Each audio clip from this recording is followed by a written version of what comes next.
Hindi ko alam kung ba't kailangan ko pa magsumbong sa inyo. Napatingin sa labas ng kanyang opisina si Freya nang marinig ang sigaw galing mula doon. Kaya ko namang kumuha ng magagaling na pulis at investigador para malaman ko kung sino ang mga walang yan nagpapadala sa akin ng mga death threats. Sigaw nitong muli. Napakunot naman ang noo si Freya dahil sa kanyang mga naririnig. Bago pa lang kasi siya sa lugar na to kung saan siya naka-assign. Isa siyang magaling na pulis at kayang lutasin lahat ng kaso na kanyang mahahawakan. Sino ba yan? Kunot noong tanong ni Freya sa kanyang kasama dito sa opisina. Si Mr. Nolan Prescott, CEO ng pinakasikat na winery sa bansa. Sagot naman ang kanyang kasamahan sa opisina at parang galit na galit siya. Kunot noong tanong niyang muli. Hanggang ngayon kasi, hindi pa nalulutas kung sino yung nagpapadala sa kanya ng death threats. Wala naman daw siyang kaaway. Halos 1 buwan na raw may nagpapadala sa kanya. Please, make an action! Inis na tumayo si Nolan at kaagad na lumabas ng police station. Hindi niya na alam ang kanyang gagawin dahil bawat araw, palala lang ng palala ang pagbabanta ng kung sino man sa kanyang buhay. Kagaya na lamang kaninang umaga, nang makarating siya sa kanyang opisina, isang banta na naman ang nakita niya sa kanyang lamesa na nagsasabing ihanda na ang kabaong niya. Hindi alam ni Nolan kung pinagtitripan lang ba siya ng kung sino dahil hindi naman yata tama yon. Nang tignan naman nila ang CCTV na opisina, walang nakita na kung sino ang kaduda-duda na pumasok sa opisina niya. Kaya nagtataka siya kung bakit palaging sa opisina niya inilalagay ang death threats na yon. Nakakaramdam na siya ng takot dahil baka posibleng totoo ang pagbabanta na yon. Bawat labas ni Nolan sa kanyang mansyon, hindi siya mapakali dahil natatakot siya na baka bigla na lang may bumaril sa kanya habang nagmamaneho ng sasakyan o kahit naglalakad lang siya. Mag-hire ka na lang kaya ng private investigator para naman malaman natin kung sino yung nagpapadala sa iyo ng mga yan. Kunot noong sambit ng kanyang pinsan na si Lawrence. Ayaw ko nang gumastos sa malaking pera para lang dyan. Baka naman kasi, hindi totoo yan at gusto lang ako inisin o pagtripan ng gumagawa. Sagot naman ni Nolan at muling tiningnan ng mga documents na kailangan niyang pirmahan. Paano kapag totoo? Di ka ba natatakot? Nag-aalalang tanong ng pinsan niya. Hindi, ba't naman ako matatakot? Kapag namatay, di mamatay. Natatawang kunwaring sagot ni Nolan, pero ang totoo, nakakaramdam talaga siya ng takot. Doble ingat na lang pinsan, hindi biro yan. Tumango na lamang si Nolan sa kanyang pinsan at tipid na ngumiti. Nga pala, nakahanap ka na ba ng bagong secretary? Balita ko nag-resign na yung secretary mo eh. Di pa. Wala pa naman kasi nag-a-apply. Baka bukas meron na rin. Antay ka lang. Gustuhin mang kumuha ng personal bodyguard ni Nolan para sa kanyang sarili bilang proteksyon. Hindi niya magagawa dahil ayaw na ayaw niya nang may mga umaaligid sa kanya. Hindi siya makakapagtrabaho ng maayos. Kaya kahit nasa panganib ang buhay niya, nagkukunwari siyang matapang. Ma'am Freya, sa'yo inassign ni Chief yung kaso ni Mr. Nolan Prescott.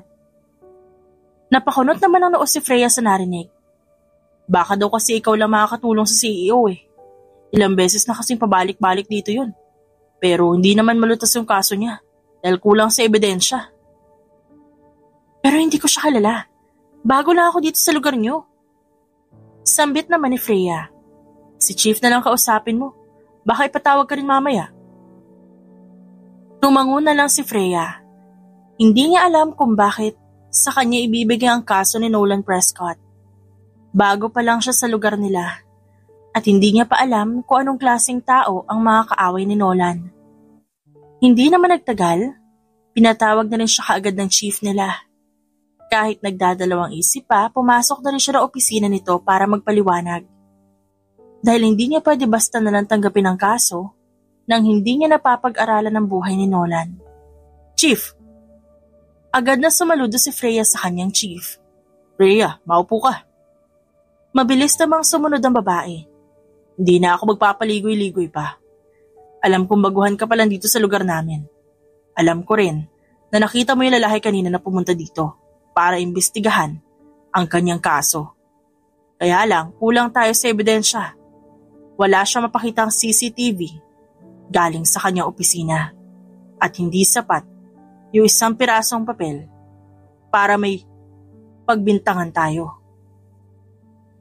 Paliwanag nito kay Freya. Ano po bang gusto niyong gawin ko? Seryosong tanong ni Freya sa kanyang chief. Gusto kong pumasok ka bilang sekretarya ni Mr. Nolan. At kapag nakapasok ka, pwede mo na siyang imbestigahan. Maaari mo nang malaman ang nagpapadala nun sa kanya. At sa pamamagitan din nun, malalaman mo kung sino ang kaaway niya at kung ano pa iba niyang ginagawa. Lalong napakunot ang noo ni Freya dahil sa kanyang narinig. Ba't ko pa kailangan magpanggap, Chief? Nagtataka niyang tanong. Para hindi kanya paghinalaan at mas madali nating malulutas ang kaso niya. Hindi natin pwedeng pabayaan ito, Freya. Buhay ni Mr. Nolan ang nakasalalay dito. Paliwanag naman ito. Kung yan po ang madaling paraan, pumapayag po ako. Sagot na lamang ni Freya dahil wala naman siyang pagpipilian. Buhay ng isang tao ang nasa panganib. Hindi niya pa man ito lubos kilala, magagawa niya naman ang paraan. Magsisimula ka na bukas. Pumunta ka sa kumpanya ni Mr. Nolan at mag-apply bilang sekretarya. Tumango na lang si Freya sa kanyang chief. Nang matapos sila mag-usap, sumaludo siya at lumabas ng opisina. Iniisip ni Freya kung paano niya gagawin ang pagpapanggap. Pulis siya at hindi basta-basta pulis. Gustuhin niya mang tumanggi dahil hindi niya alam ang trabahong papasukin niya. Pero habang tumatagal, mas lalong malalagay naman sa panganib ang buhay ni Nolan.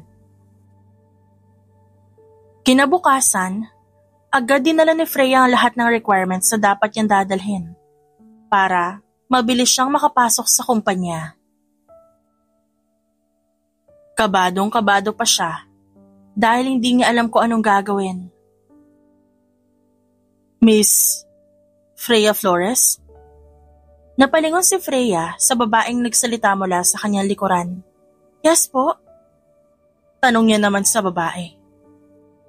Dito po ang interview niyo with Mr. Prescott. Dala niyo po ba lahat ng requirements na kailangan? Tumango naman siya. Yes po. Sinamahan na siya ng babaeng staff. Papunta sa conference room kung saan nandun si Nolan na naghihintay kay Freya. Nag-email na kasi siya dito kagabi. Kaya nakahanda na si Nolan para sa interview ni Freya. Nang maihatid si Freya sa conference room, napahinga siya ng 2 beses para pakalmahin ang kanyang sarili. Kabadong-kabado na kasi siya habang nakahawak sa doorknob ng conference room. Nang pakiramdam niya ay ayos na siya, dahan-dahan niyang binuksan ang pinto at pilit nang umiti kay Nolan. Seryoso lamang na nakatingin si Nolan sa kanya habang pinagmamasdan si Freya mula ulo hanggang paa. Disente ang suot nitong pananamit, malayong-malayo sa Freya na isang pulis. Good morning, sir. Kinakabahang bati niya. Based on your resume that you sent us yesterday, kulang ka sa experience. Sigurado ka ba mag-a-apply ka bilang sekretary ko? Nakakunot ang noong tanong ni Nolan. Unang tingin niya pa lang kasi kay Freya, mukha na itong lampa. Bukod sa katawan nitong payat, mukha itong mahiyain sa paningin ni Nolan. Yes, sir. Matapang na sagot ni Freya, pero kabadong-kabado pa rin. Are you sure? Based on your personality, hindi mo magagampanan na maayos ang trabaho mo. Seryosong sambit ni Nolan. Kakayanin ko po, sir.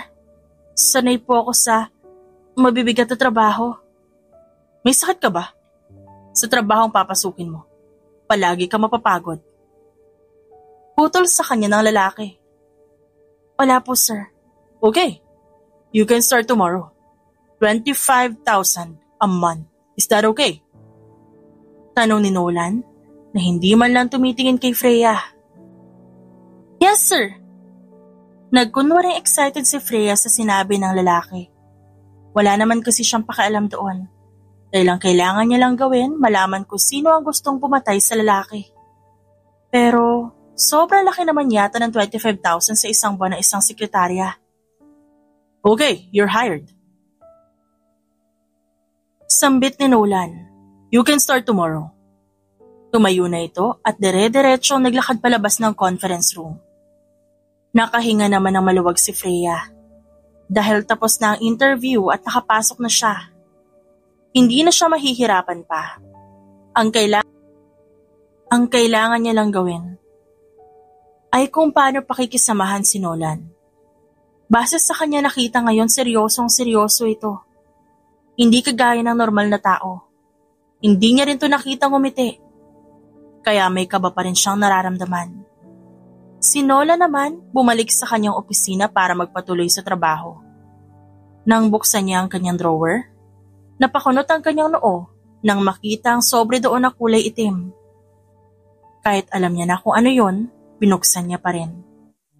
Nakaramdam siya ng kaba dahil sa kanyang nabasa. Lumingon siya sa kanyang likuran, kung saan nakikita ang buong entrance at ibang gusali na malapit sa kanya. Pinagmasdan niya ang bawat tao na kanyang nakikita kung may kahina-hinala ba sa mga ito. Pero wala naman siya nakita na pwede niyang maging suspect kung sino ba ang nagpapadala sa kanya ng mga banta na yon. Halos isang buwan na may nagbabanta sa kanya. Laking pasasalamat niya dahil hindi pa siya nasasaktan ng mga ito. Iniisip niya kasi na baka kaaway niya ito sa industriya. Pero alam niya naman sa sarili niya na wala siyang inaapakang tao, kaya imposible rin na may kaaway siya. Nagkunwari siyang walang pakialam sa kanyang nabasa. Nilamukos niya ang papel at nilagay sa basurahan.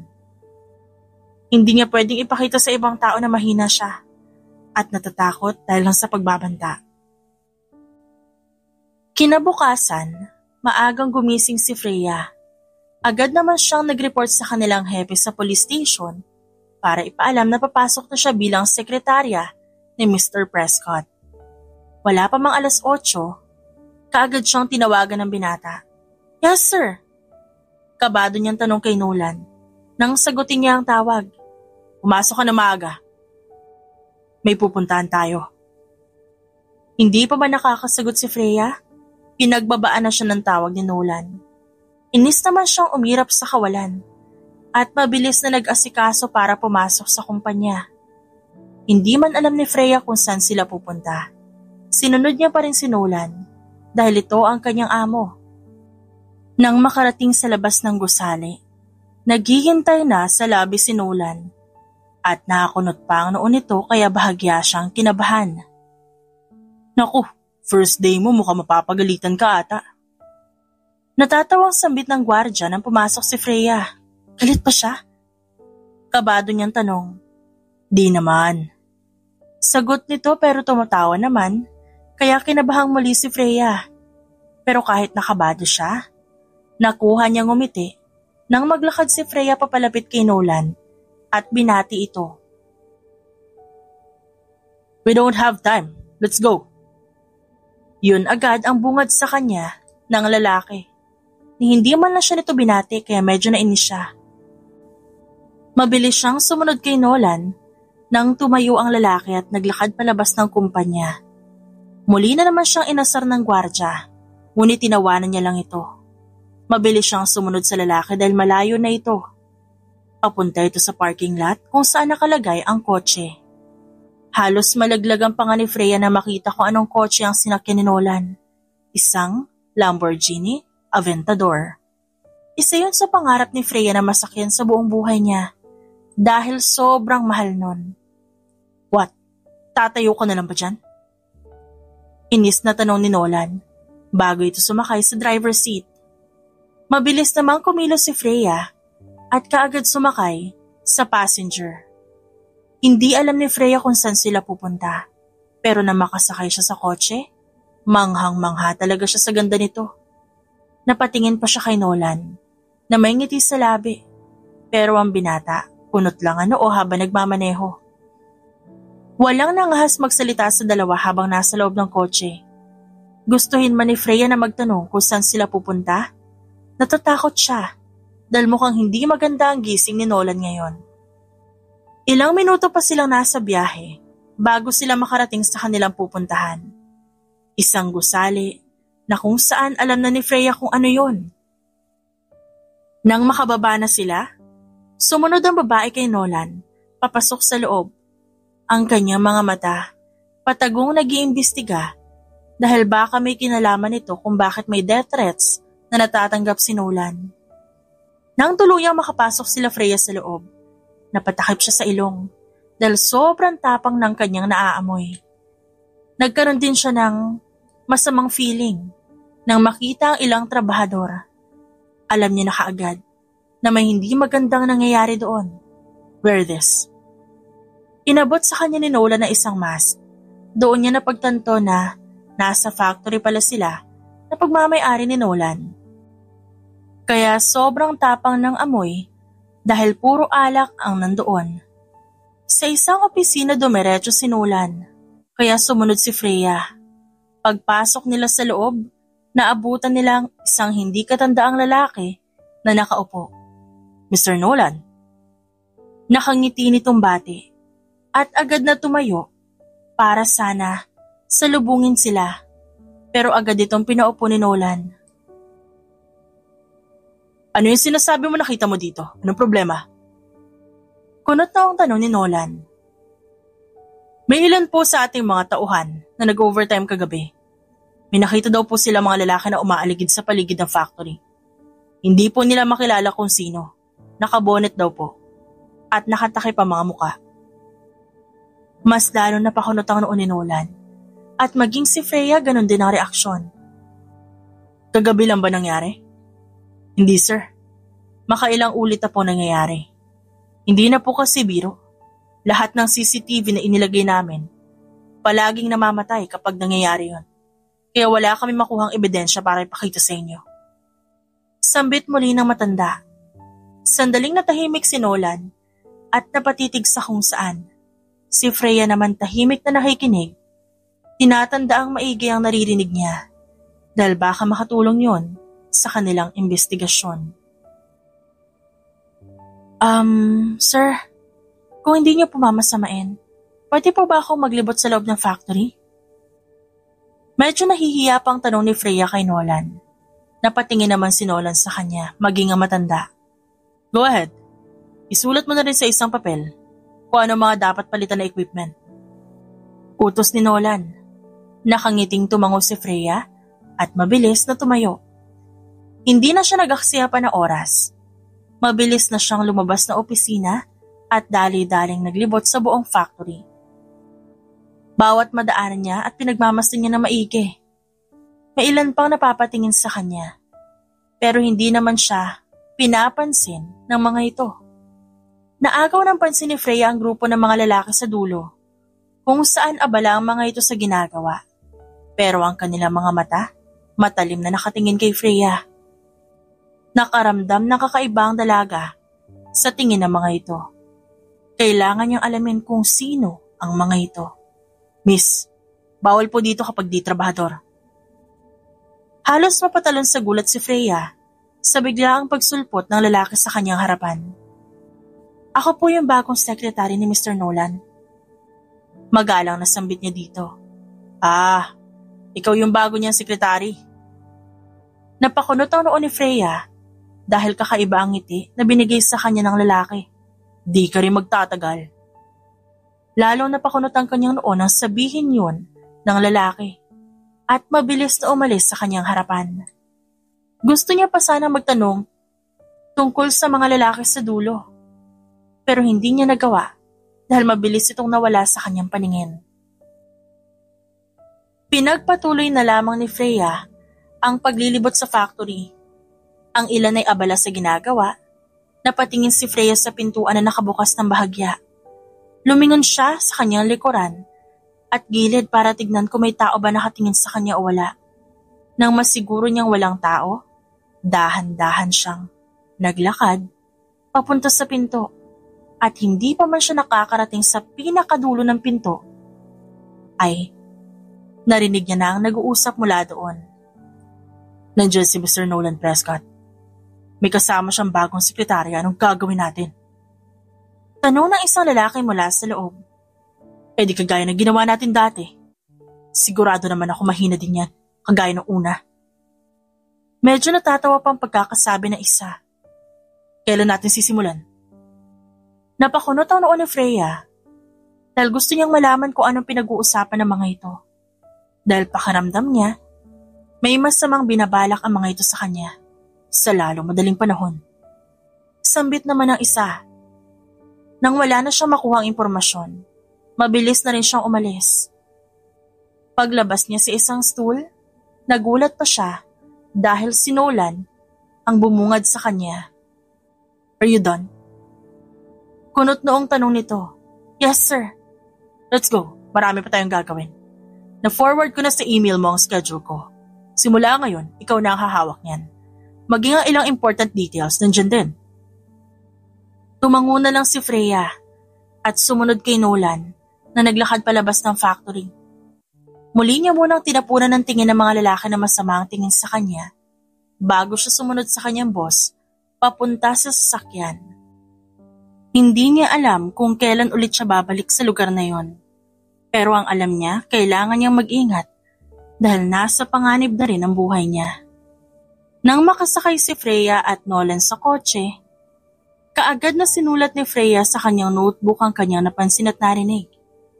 Maaari rin kasi siya makatulong sa kaso ng lalaki. Ang hindi niya lang maintindihan kung bakit maging siya kailangang idamay.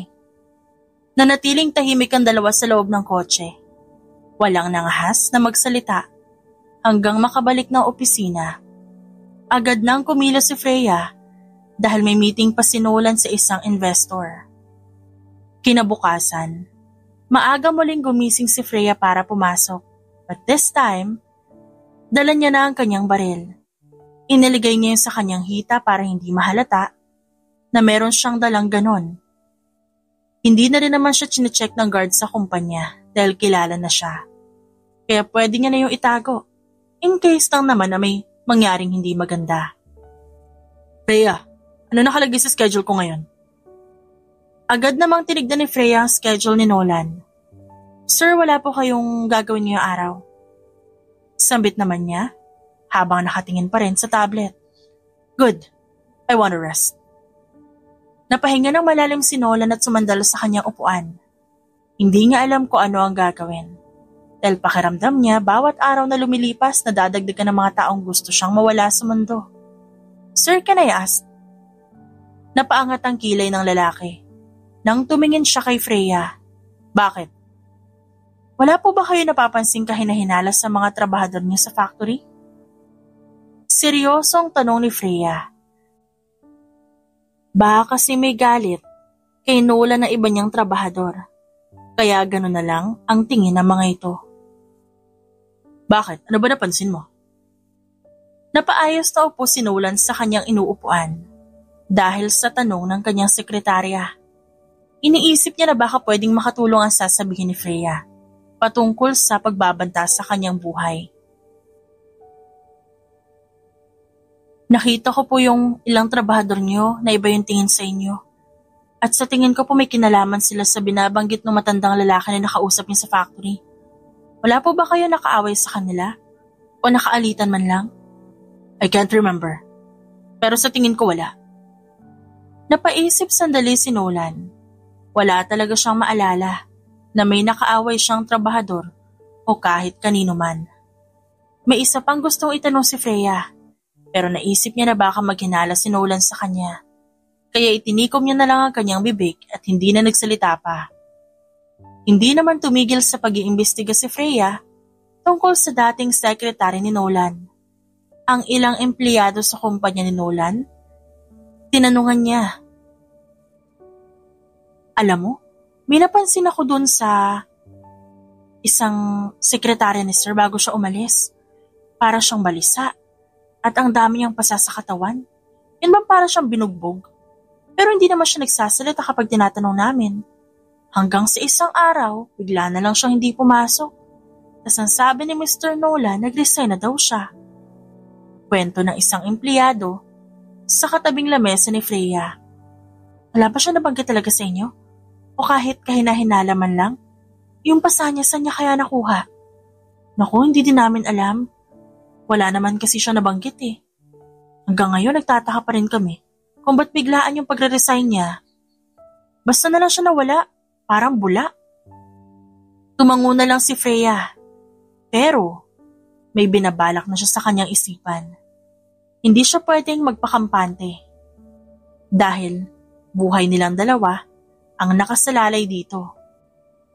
Nang malaman ni Freya kung saan ang bahay ng dating sekretary ni Nolan, agad niya itong pinuntahan. Hindi na siya nag-aksaya pa ng oras dahil baka mahuli na ang lahat. Parehong buhay nila ni Nolan na nasa panganib.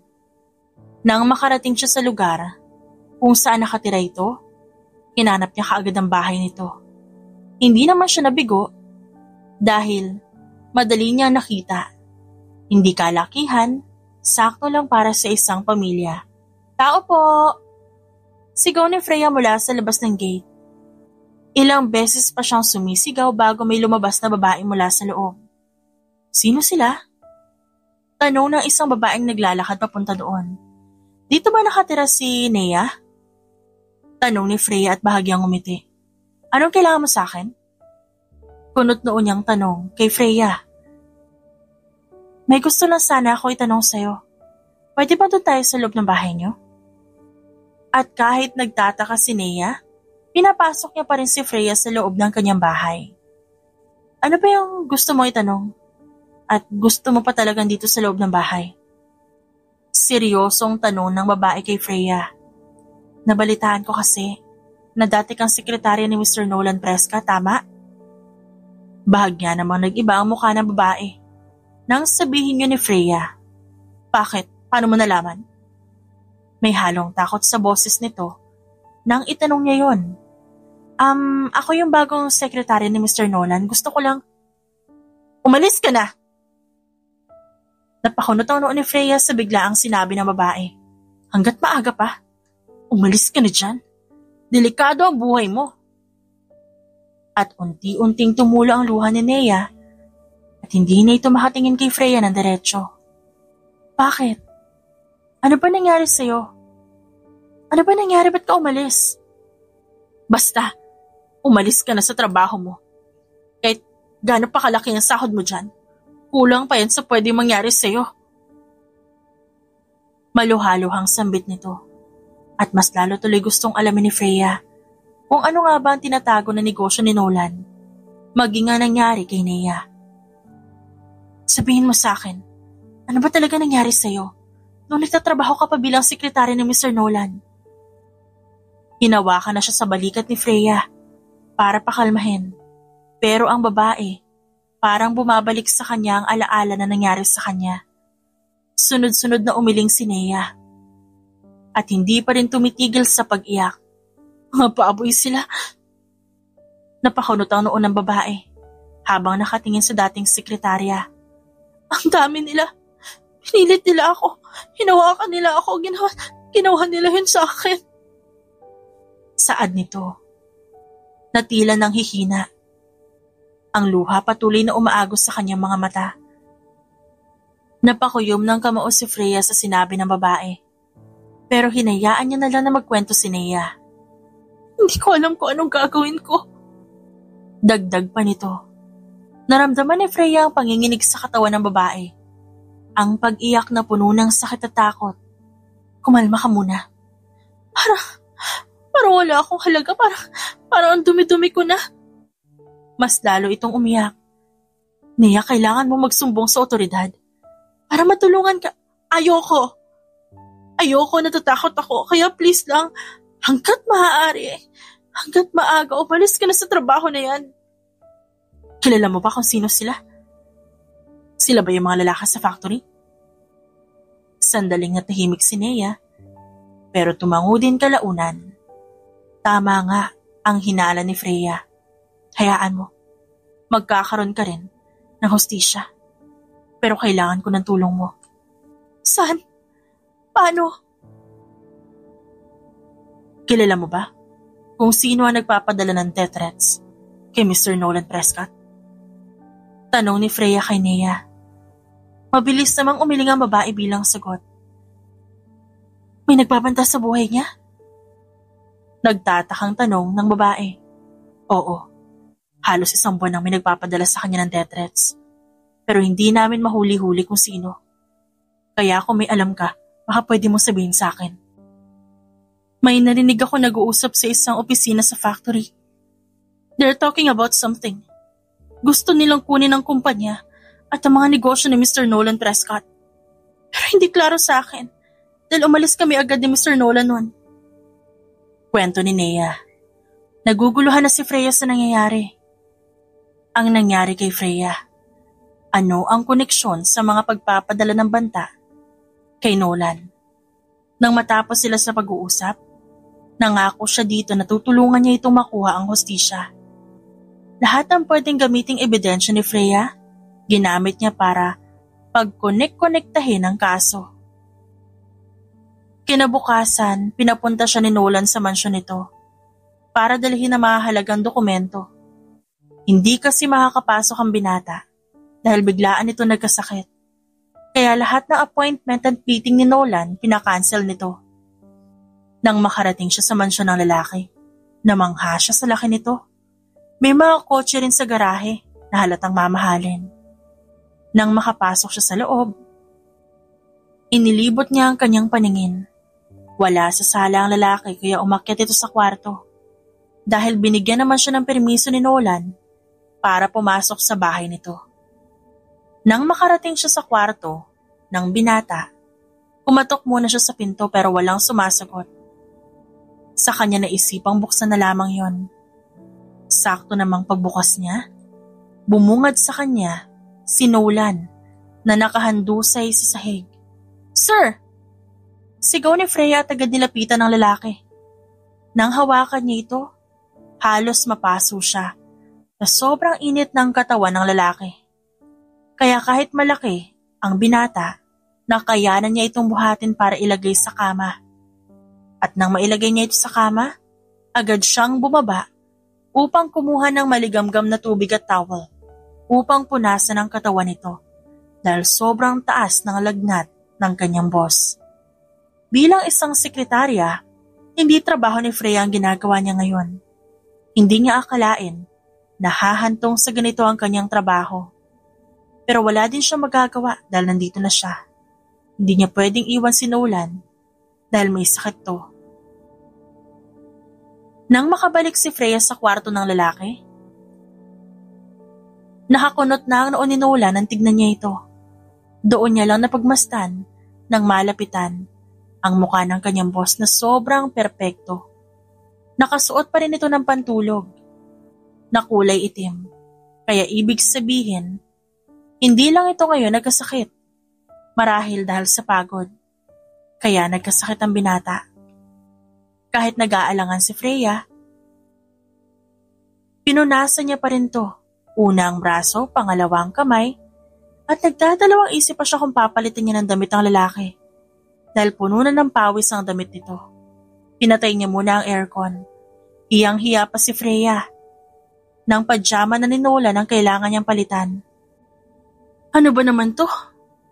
Bulong ni Freya bago pumikit at hinawakan ng pajama ni Nolan para tanggalin yon. Nakapikit siya habang ginagawa ang bagay na yon at nakahinga siya ng maluwag nang sa wakas matanggal niya ito. Pinunasan niya rin ang katawan ni Nolan nang sa ganon maginhawaan ang lalaki. Napahinga siya ng malalim. Nang susuotan niya na ng panibagong damit si Nolan na kinuha niya sa cabinet nito. Sobra na talagang pagpapahirap to.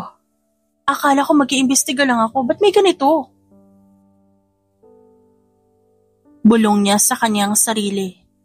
Napahawak siya sa kanyang ulo dahil wala na siyang choice.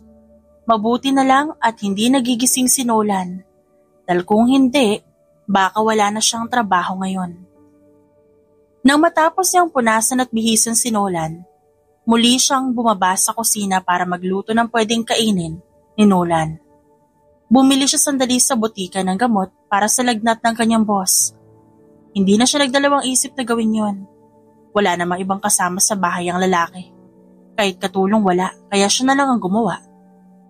Hating gabi na nang magising ang lalaki. Napahawak pa ito sa kanyang noo nang may malaglag doong malamig na towel. Napakunot siya. Unti-unti pa ring sumasakit ang kanyang ulo at tiyan dahil sa gutom. Pabango na sana siya para kumuha na makakain. Pero halos papasigaw siya na makita si Freya na mahimbing na natutulog sa kanyang paanan. Halata ang pagod sa mukha ni Freya. Pero ang kanyang magandang muka nanatiling payapa dahil sa himbing ng pagkakatulog nito. Napaayos na upo si Nolan sa kanyang kama habang pinagmamasdan si Freya. May kung ano siyang naramdaman sa kanyang dibdib, kaya mabilis niyong hinawakan. Tinitigan niyang maigi ang mukha ni Freya. Doon niya lang kasi ito napagmasdan ng matagal. Hindi niya napapansin ang maganda itsura ni Freya dahil palaging okupado ng pagbabanta ang kanyang isip. Kahit pa ilang araw niya nang kasama ito. Nagtataka pa si Nolan kung bakit nandito sa kanyang bahay si Freya. Napatingin din siya sa suot niyang pajama na iba na ang kulay. Sandali siyang kinakabahan dahil baka binihisan siya ni Freya. Nang makita niya ang suot niya itim na pajama kagabi na nakapatong sa gilid ng kama, doon niya napagtantong. Napalitan nga ang kanyang kasuotan. Sandali siyang napatawa dahil sa ginawa ng babae. Pero nawala na rin yun na maalala niya na boxers lang ang suot niya na pang-ilalim sa kanyang pajama. What the hell? Bulong niya dahil baka magising si Freya. Wala na siyang pagkakataon pa para magreklamo. Huli na ang lahat. Nangyari na. Sandali siyang sumandal sa headboard ng kama habang nakatingin sa babae. Si Freya lang ang gumawa nito sa kanya. Kapag nagkakasakit siya, walang nag-aalaga sa kanya. Walang nag-aasikaso. Dahil buong buhay niya, siya lang mag-isa. Lumaki siyang walang kinikilalang ama't ina. Ni isang kamag-anak nila hindi niya kilala. Lumaki siya sa bahay ampunan, kung saan siya tinulungan na makapag-aral hanggang makapagtapos. At ngayon, isa na siyang successful na negosyante sa bansa. Kaya sobrang laki ng epektong ginawa ni Freya kay Nolan ngayon. Kahit simpleng pag-aalaga lang yon, sobrang nagpapasalamat na si Nolan. Dahan-dahang bumaba ng kama si Nolan para hindi magising si Freya. Kumuha siya ng panibagong kumot at inilagay yon sa dalaga nang sa ganon hindi ito masyadong lamigin. Dahan-dahan na rin siyang lumabas ng kwarto at dumiretso sa kusina dahil nagugutom na siya. Nakita niya ang isang kaserola na nakasalang sa kanyang stove. Nang tignan niya, aros kaldo yon na palagi niyang kinakain kapag nagkakasakit siya noong nasa bahay ampunan siya. Hindi na siya nagdalawang isip pa. Kumuha siya ng mangkok at naglagay doon. Dahil nagugutom na rin siya, mabilis siyang kumain.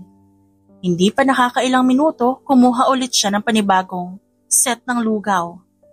Sa ilang taon niyang wala sa bahay ampunan, ngayon lang siya ulit nakatikim nito at sobrang pasasalamat niya kay Freya. Nang magising si Freya, sobrang sakit ng kanyang likod dahil sa kanyang posisyon sa pagtulog. Pero nagulat na lang siya nang maramdaman na may nakabalot sa kanyang kumot. Napakunot ang kanyang noo at tinignan ang kama. Wala doon si Nolan kaya nataranta siya agad. Mabilis siyang tumayo at lumabas ng kwarto para hanapin si Nolan dahil baka kung ano nang nangyari dito. Nang tuluyan siyang makababa ng hagdan, nagulat siya na maabutan na abala sa pagkain ng lalaki sa kusina. Hindi na ito pumunta sa lamesa para umupo doon at kumain. Katabi na nito ang stove kung saan nakalagay ang kaserola na may lamang lugaw. Bahagya pang natawa si Freya sa kanyang nakita bago lumapit kay Nolan. Ayos na ba pakiramdam mo? Halos mapatalon sa gulat ang lalaki sa biglaang pagsulpot ni Freya. Agad namang napaayos ng tayo si Nolan at nagkunwaring walang nangyari. Yeah. Thank you. Nahihiya nitong sagot kay Freya. Naubos mo na yung lugaw Natatawang sambit ni Freya at sinulyapan pa yung kaserola kung saan nagluto siya ng lugaw kanina. Napatingin din doon si Nolan at maghinto nagulat nang makitang halos wala na nga laman ang kaserola. Napakamot na siya ng kanyang batok dahil hindi na alam ni Freya ang sasabihin. Ganon din naman ang lalaki. Kanina ka pa nandito? Naging seryoso bigla ang mukha ni Nolan. Kanina pa umaga simula nung pinapunta mo ko. Sorry nga pala. Akala ko kakayanin ko pa But I'm super thankful kasi nandyan ka. You're the first person who did this for me. What do you mean? Ikaw yung unang tao na nagkaroon ng pakialam sa akin. Without you, hindi ko alam kung anong pwedeng mangyari sa akin kanina. Baka patay na ako. Sunod-sunod na tumibok ng malakas at mabilis ang puso ni Freya. Dahil sa mga binitawang salita ni Nolan. Sa buong buhay niya, ngayon niya lang narinig ang mga salitang yon. Ngiti lamang ang naiganti niya kay Nolan dahil hindi niya alam kung anong sasabihin sa binata. Baka kasi kapag nagsalita siya, malaman nito na kinakabahan siya. Late na, para umuwi ka pa. Dito ka na matulog sa bahay. May mga bakante pa namang kwarto sa taas. Seryoso ang sambit ng lalaki. At dahil hating gabi na nga, wala na nagawa si Freya kundi pumayag. Umorder na lang silang dalawa ng kakainan for dinner. Kwentuhan saglit, hanggang sa makarating sila sa topic tungkol sa buhay nilang dalawa. I don't have a family. Mag-isa na lang akong bumubuhay sa sarili ko. Malungkot na sambit ni Freya bago sumubo ng manok. Pareho tayo. Sagot din ni Nolan at bahagya pang natawa. Sanay naman kasi siyang mag-isa, pero hindi niya maiiwasang malungkot dahil naghahanap pa rin siya ng pag-aalaga ng isang magulang. Pero wala naman siya magagawa dahil hindi niya kilala ang mga ito. Sandali pa sila nag-usap dalawa. Doon nalaman ni Freya lahat ng tungkol kay Nolan. Pero may iba pa rin siyang nararamdaman sa binata. Para ba nagkaroon siya ng kaibigan? Yung kaibigan na handa siyang damayan sa lahat ng problema. Samantalang si Nolan naman, ganon din ang nararamdaman. Para bang ligtas siya kapag kasama niya ang dalaga. Yung naramdaman niyang walang aalalahanin pang iba. Kasi nandyan si Freya sa tabi niya. Kaya bago sila matulog dalawa, may ngiti sa labi nilang nagpasalamat sa Diyos. At doon din napagtanto ni Freya na hindi mahirap pakisamahan si Nolan. Kinabukasan, maagang gumising si Freya para umuwi sa kanila dahil may pasok pa siya. Hindi niya nagawang magpaalam kay Nolan dahil natutulog pa ito. Hindi rin naman siya nagtagal sa kanila dahil biglaan na lamang dumating si Nolan sa bahay niya sakay ng Lamborghini nito. Hindi na hinintay ni Freya na makapasok ng bahay niya si Nolan dahil makikita nito ang mga litrato niya na nagpapatunay na isa siyang pulis. Ba't ka nandito? Kunot noong tanong ni Freya sa boss niya. Gusto ko sunduin ka bilang pasasalamat na sa pag-aalaga mo sa akin kahapon. Nakangiting sagot ni Nolan. Napangiti na lang din si Freya bago pumasok ng kotse. Pinagbuksan pa siya ng lalaki kaya mas lalo siyang napangiti. Hindi na ba masama yung pakiramdam mo? Hindi na. Magaling ka mag-alaga Mabilis na napaiwas ng tingin si Freya dahil naramdaman niya ang pamumula ng kanyang muka. Bahagya namang natawa si Nolan sa naging reaksyon ng babae. Cute. Sambit ni Nolan sa kanyang isipan. Habang nasa biyahe silang dalawa papunta sa kumpanya, Puro kwentuhan at tawanan silang dalawa. Dahil doon, mas naging malapit pa sila sa isa't isa. Hindi pa man sila nakakarating sa kumpanya. May napansin na si Freya na parang may nakasunod sa kanilang dalawa na kotse. Hindi niya lang pinapahalata kay Nolan dahil baka bigla ito magpanik. "Sir?" Tawag niya. "Nolan na lang. Ang kulit mo." "Nolan, pwede ba dumaan tayo sa public market? May nakalimutan kasi akong bilhin eh." Pagdadahilan ni Freya habang tinitignan ng side mirror, kung saan kitang-kita niya ang dalawang kotse na magkasunod na nakasunod sa kanila. "Sure."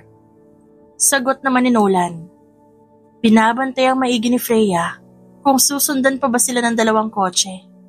Pero sumunod nga sa kanila ang dalawang sasakyan. Kaya lalo siyang kinabahan. Mabuti na lang. Dala niya ang kanyang baril kung sakali man na may hindi magandang mangyari. Mabilis na bumaba si Freya at pumunta sa mga prutas kasama si Nolan. Nagtataka pa si Nolan kung bakit dito siya dinala ni Freya. Hindi na rin siya nagtanong. Kumuha na lang din siya ng pwede niyang bilhin. 1 kilong mansanas ang binili niya. Samantalang si Nolan naman, halos lahat binili nito. Patagaw nagmamasid si Freya sa paligid. Kung may nakikita ba siyang kahinahinala. Pero wala siya nakita, kaya mabilis na rin silang bumalik ng kotse at tumiretso ng kumpanya. Hindi makilala ni Freya ang mga taong sumusunod sa kanila. Wala rin kasing plate number ang kotse na kanilang ginagamit, kaya mahirap para sa kanya nakilalanin ang mga ito. Habang nasa kumpanya, napansin ni Freya ang lalaking pumasok sa opisina ni Nolan. Kaagad naman siya lumapit sa katabi niya at nagtanong, "Sino siya?" Tanong ni Freya. Si Sir Lawrence. Pinsan daw ni Sir Nolan, nakilala niya sa ampunan." "Akala ko ba wala siyang kamag-anak?" "Wala nga. Hindi niya naman totoong kaduguyan. Sinasabi niya lang na pinsan niya kasi halos lahat ng kasama niya alam na magkasama silang lumaki." Napatango-tango naman si Freya bago kumagat sa mansanas na kanyang binili kanina. Nakaramdam siya ng kung ano para kay Lawrence. Para bang may kakaibang aura ito na hindi maganda. Kaya kaagad siyang gumawa ng investigasyon para sa lalaki. Habang naghahanap ng impormasyon tungkol kay Lawrence, si Freya, doon niya napagtanto na ito ang lalaki na malaking kaagaw ni Nolan sa industriya ng mga alak. Masikat nga lang ang kay Nolan, kaya hindi kaano kakilala ang products ni Lawrence. Napakunot ng noo si Freya nang lumabas mula sa opisina si Lawrence at masama ang tingin nito sa babae. Nanatili siyang walang reaksyon habang nakikipagtitigan dito. Hindi siya natatakot dito dahil alam niyang kaya niyang labanan ang lalaki. Ang ipinag-aalala niya lang ay si Nolan. Wala itong alam tungkol sa nangyayari sa paligid nito. Hindi nito alam na ang malaking kaaway nito nasa harapan lang mismo. Kinagabihan ay hindi maihahatid ni Nolan si Freya dahil may kailangan siyang asikasuhin, kaya nagdesisyon ng babae na maglakad na lang pauwi. Hindi naman bago yun para sa kanya dahil lagi niya naman yung ginagawa. Pero si Nolan hindi mapakali sa kanyang kinauupuan dahil parang may nagsasabi sa kanya na sundan ng babae ngayon. Hindi siya makapag-focus sa kanyang ginagawa dahil may bumabagabag sa kanya. Dahil hindi mapakali si Nolan, agad siyang tumayo at dali-daling bumaba ng lobby para sundan si Freya. Nang makalabas siya ng elevator, agad siyang tumakbo papunta sa kanyang kotse. Hinanap ang babae. Hindi rin kasi ito sumasagot sa kanyang tawag, kaya mas lalo siyang kinakabahan. Sa hindi naman kalayuan, naglalakad si Freya. Dahil sa lakas ng kanyang pakiramdam, ay alam niya na kaagad na may sumusunod sa kanya. Nagkukunwari lang siyang walang alam, dahil kapag oras na nakatunog ang sumusunod sa kanya, maaari nila siyang saktan. Naglakad si Freya sa parte kung saan halos walang tao para walang madamay. Kung sakali man, na gumamit siya ng baril. Hinanda niya na rin ang kanyang sarili sa pwedeng mangyari. Hindi nga siya nagkamali dahil isa-isang nagtakbuhan papunta sa kanya ang mga nakaitim na lalaki at nakabonet. Tanging mata lang ang kita sa mga ito. Saan ka pupunta? Natatawang sambit ng isa sa mga ito. Pinapahirapan mo pa kami. Sambit ng nasa harapan niya. Nakaramdam siya ng bahagyang kaba dahil higit sa 5 ang mga ito. Sino kayo? Pagkukunwaring natatakot na tanong ni Freya. Anong gagawin niya sa akin? Wala naman. Gusto ka lang namin paglaruan. Natatawang sagot ng nasa likuran niya at bahagyang lumapit sa kanya at hinawakan ang kanyang buhok. Kasalanan mo din naman kung ba't ka nandito eh. Sambit ng isa. Kung sana, hindi ka pumasok bilang sekretary ni Nolan, di sana wala tayong problema. Parang adik ang pagkakasabi ng lalaki sa kanyang gilid. Siya lang naman ang gusto namin patayin eh. Pero dahil dumagdag ka, hindi na namin magagawa kaagad dahil kailangan ka muna naming iligpit. Ano bang kailangan nyo? Ikaw ang kailangan namin. Bakit ako? Umarting umiiyak at takot si Freya. Kung di ka sana nag-apply bilang secretary ni Nolan Prescott, di sana wala kaming problema, di ba? Pero bida-bida ka kasi eh. Kaya pati ikaw madadamay. Pero sayang naman kung di ka namin pakikinabangan muna. Napakunot ng noo si Freya pero alam niya na ang tinutukoy ng mga ito. Hinawakan si Freya ng 2 lalaki sa magkabilang braso. Ang iba naman tumatawa pa. Habang nakikita si Freya na umiiyak at takot na takot. Ang hindi alam ng mga ito nagpapanggap lang siya. At kumukuha lang ng pagkakataon upang makalaban. Sa hindi naman kalayuan napansin ni Nolan na madilim na parte kung saan may mga anino ng lalaki. Hindi na siya nagdalawang isip na bumaba ng kotse at tumakbo papunta doon. Iwan niyo ako! Sigaw ni Freya. Nanlaki ang mata ni Nolan at mabilis na kumuha ng pwede niyang gawing armas. Hoy! Sigaw ni Nolan sa mga lalaki. Napatingin sa kanya ang mga ito. Ang ilan nagkatinginan pa bago tumakbo pang sugurin si Nolan. Maging si Freya nagulat sa biglaang pagdating ng kanyang boss. Nawala tuloy siya sa kanyang plano. Kaya, ang 2 nakahawak sa kanya, agad niyang sinipa ang pagkalalaki ng mga ito. Kaya hindi siya makagalaw na maayos. Pagkatapos ay sinuntok niya ito sa muka. Sabay silang 2 natumba sa lupa. Napatingin naman si Freya kay Nolan kung saan pinagtutulungan na ng mga lalaki. Mabilis niyang dinampot ang nakita niyang kahoy at pinalo ang mga lalaki nakita niya sa kanyang madadaanan papunta sa kanyang boss. Habang si Nolan naman nahihirapang umilag sa mga lalaking sumusugod sa kanya. Tabi! Sigaw ni Freya na agad naintindihan ni Nolan. Mabilis niyang hinampas sa ulo ang 2 lalaki na nasa harapan ni Nolan. Agad na lumapit si Freya sa kanyang boss na hingal na hingal. Hindi naman makapaniwala si Nolan sa kanyang nakita. Parang ibang Freya ang kanyang nakita dahil sa liksi nitong kumilos at tila ba halatang sanay na sa mga ganong gawain. Tara na! Sigaw ng isang lalaki at mabilis na nagtakbuhan paalis. Napaupo naman sa sahig si Nolan dahil kinakabahan pa rin to. Napahawak naman si Nolan sa kanyang labi nang malasahan nito ang dugo. Nasuntok siya kanina kaya pumutok yon. Hingal na hingal namang tumabi sa kanya si Freya. Ba't ka nandito? Hinihingal na tanong ng babae. I feel something would happen kaya sinundan kita pero huli na ako. Sagot naman ni Nolan. Tara na, bako ano pa mangyari sa atin dito?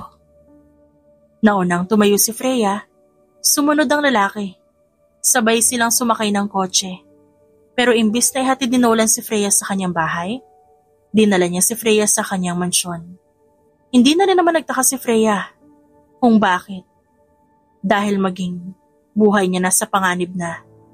Gusto niya na lang na dumikit dito para magkasama silang 2. Dito ka na muna mamalagi hanggat di pa natin nalalaman kung anong pakay nila sa'yo. Sambit ni Nolan. Ano ba kasing kasalanan mo? Pati ako nadadamay.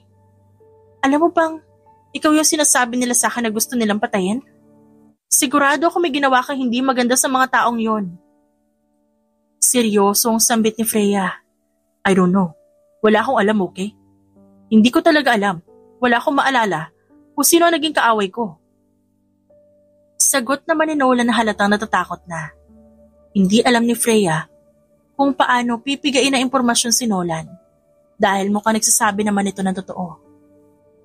Pinalipas muna nila ang gabi dahil sa nangyari, halos hindi makatulog ang dalawa kakaisip.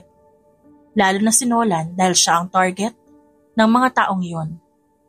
Noong gabi ring yon, naisipan ni Nolan na alamin ang tungkol kay Freya. Pero wala siyang mahanap tungkol sa dalaga. Ang pagiging matapang nito, hindi pangkaraniwan kay Nolan. Maging ang pagiging matanong nito at masusi sa lahat ng bagay. Kaya nagtataka siya kung ano ba talaga ang tunay nitong pagkatao. Pero naubos na lang ang oras niya na wala siyang makita miski isang impormasyon na magsasabi kung sino talaga si Freya. Nanatiling misteryoso si Freya para sa kanya. Kinabukasan maaga nagising si Freya. Nang makababa siya, napatingin siya sa pinto kung saan nakatayo si Nolan at seryosong-seryoso na nakatingin sa black envelope na hawak nito. Ano yan? Agad na tinago ni Nolan ang envelope sa kanyang likuran at pilit na ngumiti kay Freya. Wala. Uwi ka na ba? Pag-iiba nito ng usapan.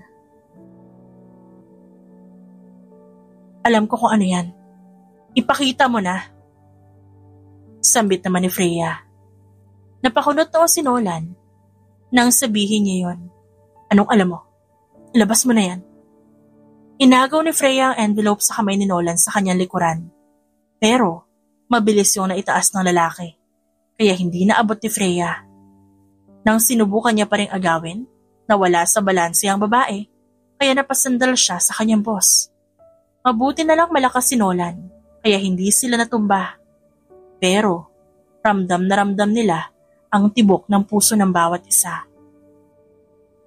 Sandali sila nagkatinginan at naiilang na lumayo si Freya kay Nolan bago kinuha ang envelope sa kamay ng lalaki.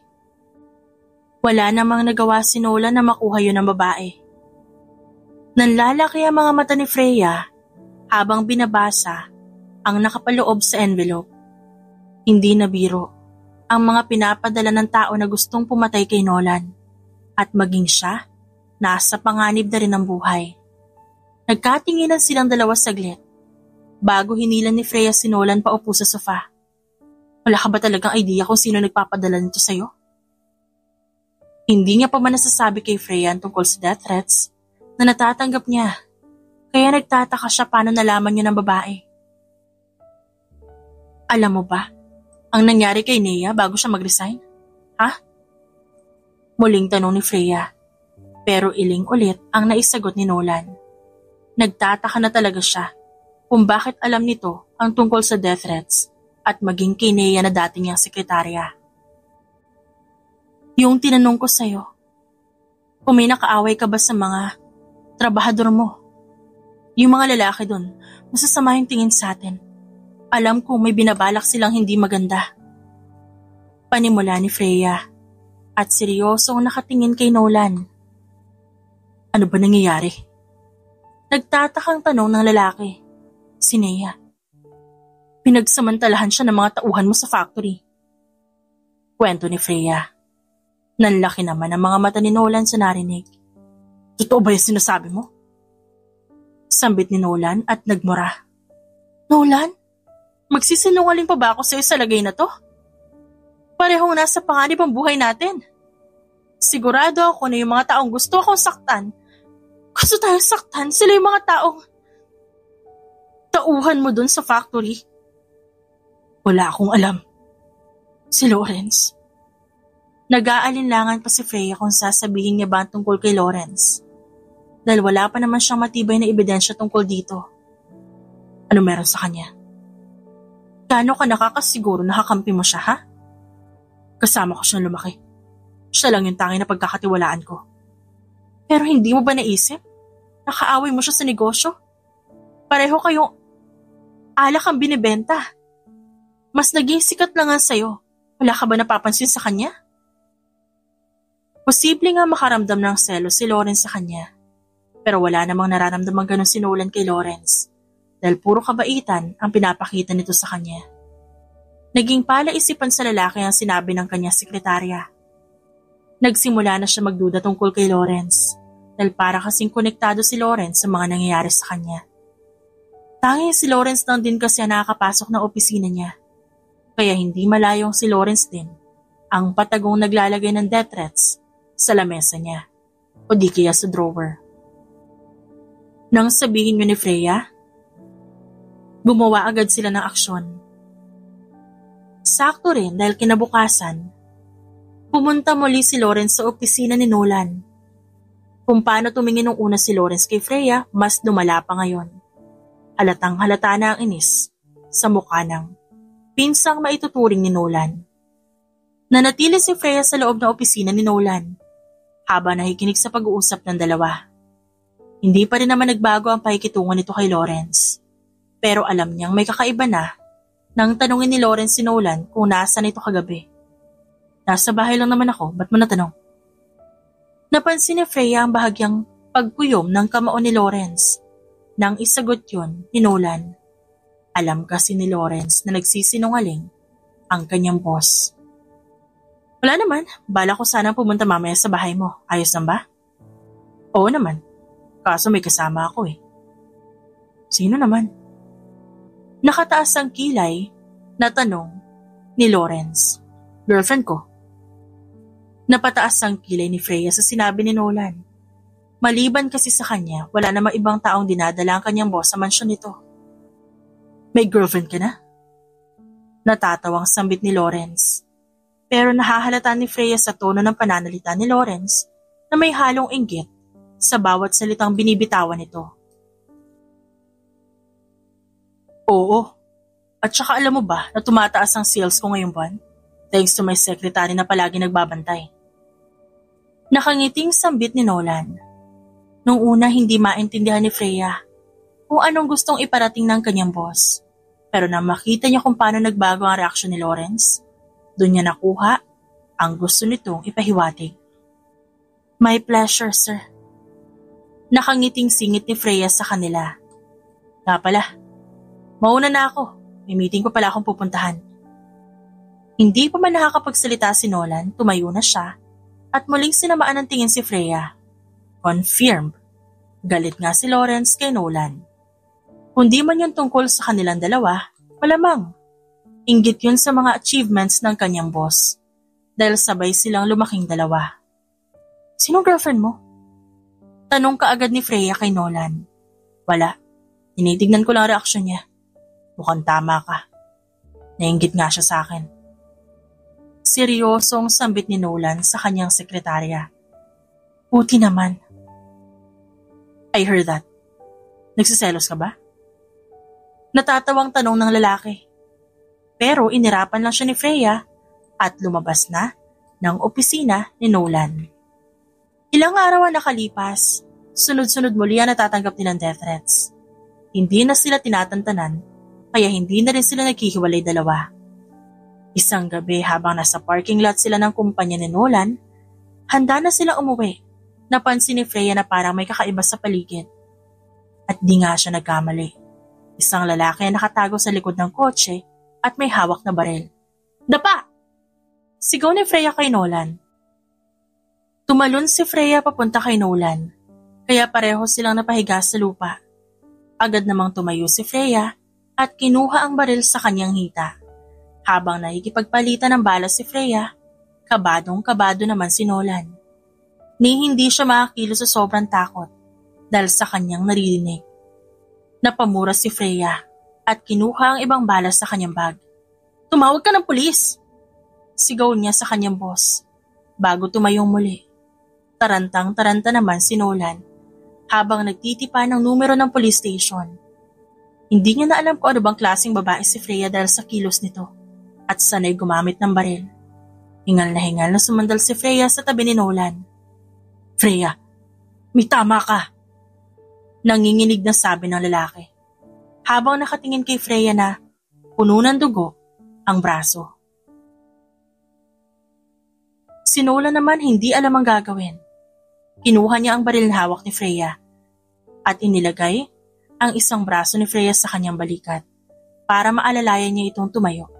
Saan ka pupunta? Malaki ang ngiti sa labi ni Lawrence nang tutukan niya ng baril si Nolan. Nanlaki naman ang mata ni Nolan nang makilala niya si Lawrence. Pinahirapan mo pa ako? Ganito ka lang pala kahina? Natatawang sambit ni Lawrence at kinuha kay Nolan ang baril na hawak nito. Nanghihina namang tumingin si Freya kay Lawrence. What's the meaning of this? Di mo alam? Lahat nasa iyo na. Nakuha mo na lahat ng gusto mo. Mayaman ka, successful, may girlfriend ka pa. Halos lahat nasa iyo na. Halata sa mga mata ni Lawrence ang sakit at inggit na kanyang nararamdaman. Simula mga bata pa lang tayo, ikaw na palagi ang bida. Doon naalala ni Nolan kung bakit ganito na lang mainggit sa kanya si Lawrence. Matalino ka, masipag, mabait, magalang, lahat nasa iyo na. Dagdag nito at bahagyang natawa. Lawrence. Tanging nasabi ni Nolan, gusto na kitang mawala. Gustong gusto na kitang patayin para ako naman.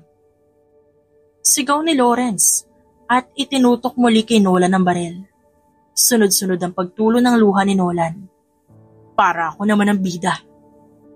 Parang baliw nitong sambit. Napansin ni Freya ang bahagyang pagewang-gewang ni Lawrence. Hindi ito amoy alak, kaya iniisip niya na gumagamit si Lawrence ng ipinagbabawal na gamot.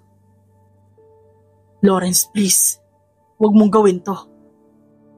Pakiusap ni Nolan habang inaayos ang tayo ni Freya. Bahagya na rin kumikirot ang tama ng bala sa braso niya. Wag? Paano naman ako? Kailan naman ako magiging bida? Hindi mangyayari yon hanggat nabubuhay ka.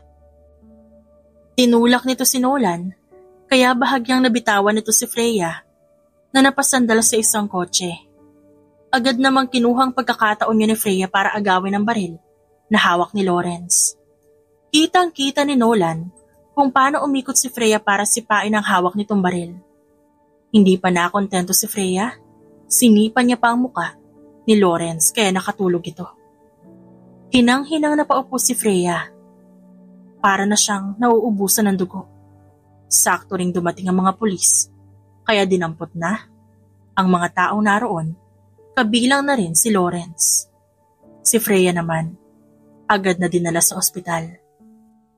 Habang si Nolan ay parang batang umiiyak habang nagmamaneho, kung ano-ano ang sinasabi kay Freya. Hindi naman maintindihan ng dalaga kung ano yon. Please, don't die, please, please. At nang makarating sila ng ospital, sumisigaw na si Nolan habang humihingi ng tulong. May tumulong naman sa kanilang nurse at ipinasok si Freya sa emergency room. Hindi siya mapakali sa labas nito habang naghihintay kung ano-ano ang tumatakbo sa kanyang isipan habang pabalik-balik na naglalakad. Ilang saglit pa dumating na ang ibang pulis at sa kanya agad dumiretso ang mga ito. Nasaan si Inspector Flores? Agad na tanong ng chief ng mga pulis kay Nolan. Napakunot ang kanyang noo. Nang tawaging inspector si Freya. What do you mean? Mahabang kwento. Sagot naman ito sa kanya. Habang nag-uusap sila, lumabas ang doktor mula sa emergency room. Kailangan namin ng donor ng dugo. Naubusan ng dugo ang pasyente. Type O. Baka may kakilala kayong pwedeng kunan. At walang laman ng blood bank. Hindi nagdalawang isip si Nolan. Magkapareho sila ng blood type kaya nag-volunteer siya. Kung hindi rin kasi dahil kay Freya, hindi maliligtas ang buhay niya. At hindi niya makikilala ang tunay na kaaway. Habang nasa ospital si Freya, hindi siya iniwan ni Nolan. Binantayan niya talagang maigi ang babae hanggang magising ito. Hindi niya pa nasasabi sa babae na alam niya na ang tunay na pagkatao nito. Hindi lang basta pulis. matinik na pulis ang nakilala niyang sekretarya. Nagugutom ka na ba? Anong gusto mong kainin? Yun agad ang bunga ni Nolan na magising si Freya. Natawa naman ang bahagyang babae sa reaksyon ni Nolan, kaya napasimangot ang binata. Ba't ka tumatawa dyan? Para ka kasing tanga. Kamusta na pala? Nahuli na ba nila yung may pakana kung sino nagpapadala ng death threat sa'yo? Tumango naman siya. Tama ka nga. Si Lawrence ang may pakana ng lahat. Tama ka rin na may kinalaman ng mga tauhan ko sa factory. Nabigyan na rin ng hostisya si Nea. Nandito siya kanina para magpasalamat sana sa'yo kaso tulog ka pa. Sagot naman ni Nolan. Salamat naman. Napahinga ng malalim si Freya. Dahil tapos na ang kanyang trabaho, napatitig siya sa mukha ni Nolan bago mapait na ngumiti. May sasabihin pala ako sa'yo. Alam ko na yan. Mahal mo ko, no? Pang-aasar ni Nolan. Pero ang totoo, alam niya na ang gustong sabihin sa kanya ni Freya. Baliw. Natatawang sagot ng babae. Malakas ang kutob ni Freya na alam na ni Nolan ang tungkol sa kanya. Kaya hindi na siya nagsalita pa. Thank you so much for everything. Salamat sa pagprotekta mo sa akin. Salamat sa lahat. I'll promise from now on, ako naman ang poprotekta sa'yo. Hindi na ako papayag na mangyari itong muli sa'yo. May Police Inspector Freya Flores. Bahagyang natawa si Freya sa huling sinabi ni Nolan. Simula ng araw na yon, palagi na silang magkasama. Hindi bilang sekretarya ni Nolan si Freya, kundi isang girlfriend na. At nagpakasal silang dalawa at kalaunan, nagkaroon sila ng isang masayang pamilya na dati nilang hinahangad lang pareho. Isang masaya at buong pamilya na kanilang itatayo na magkasama hanggang paghiwalayin man sila ng kamatayan.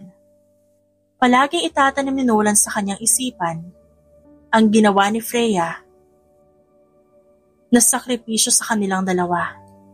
Kung paano sila nagsimula, kung paano rin sila hanggang dulo. Isang masayang alaala para kay Nolan ang makilala niya ang babae. At si Freya naman, hindi niya makakalimutan ang kasong hinawakan niya. Dahil doon niya nakilala ang kanyang asawa. Kung saan pati siya, naging biktima ng pag-ibig. Hindi naman nagtagal. Nagkaroon pa sila ng ilan pang anak. Muli silang nag-renew ng kanilang kasal sa Paris, kung saan pangarap ni Freya ikasal at tinupad yun ni Nolan para sa kanya. At alam nilang dalawa na masaya nilang tatahakin ang buhay may pamilya hanggang dulo ng walang hanggan. The end.